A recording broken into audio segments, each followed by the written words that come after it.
Assalamualaikum warahmatullahi wabarakatuh. Perkenalkan saya Sikran Ampuna dari kelas D jurusan Ilmu Ekonomi dengan NIM 9414248087. Baik, pada kesempatan kali ini saya akan memaparkan salah satu topik menarik mengenai kasus asuransi jiwa Adisarana Wanarta.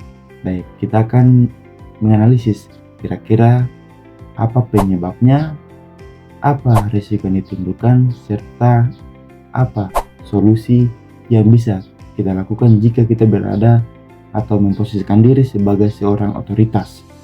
Jadi tentu saja kita bahas.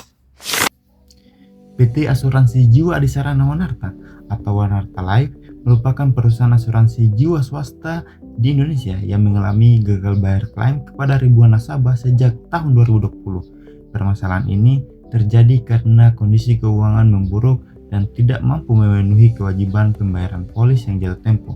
Akibatnya, tidak terpenuhnya rasio solvabilitas atau requisite capital sesuai ketentuan.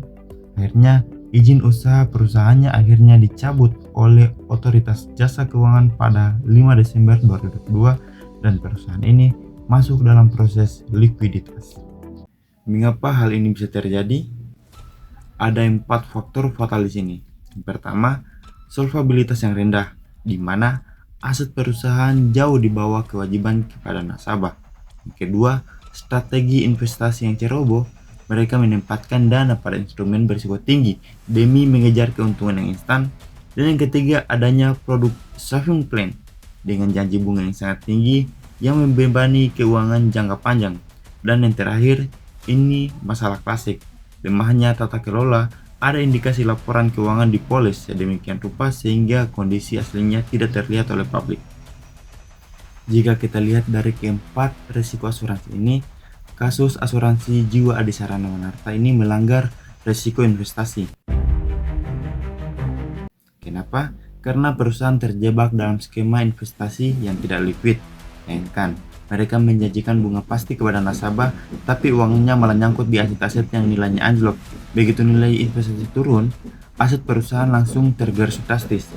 Inilah yang memicu gagal bayar massal karena perusahaan tidak punya kas siap pakai untuk membayar klaim. Jika kita memposisikan diri sebagai otoritas, langkah pertama adalah preventif. Kita tidak boleh menunggu api membesar. Kita harus memperketat aturan portofolio investasi. Tidak boleh semua telur diletakkan dalam satu keranjang yang berisiko. Selain itu, early warning sistem harus berjalan otomatis. Begitu angka RBC sebuah perusahaan asuransi menyentuh batas lampu kuning, investasi harus segera dilakukan, bukan menunggu sampai izin dicabut. Selain pencegahan, tindakan tegas atau korektif perlu dilakukan. Pemegang saham harus dipaksa menyetor modal tambahan jika keuangan mulai goyang.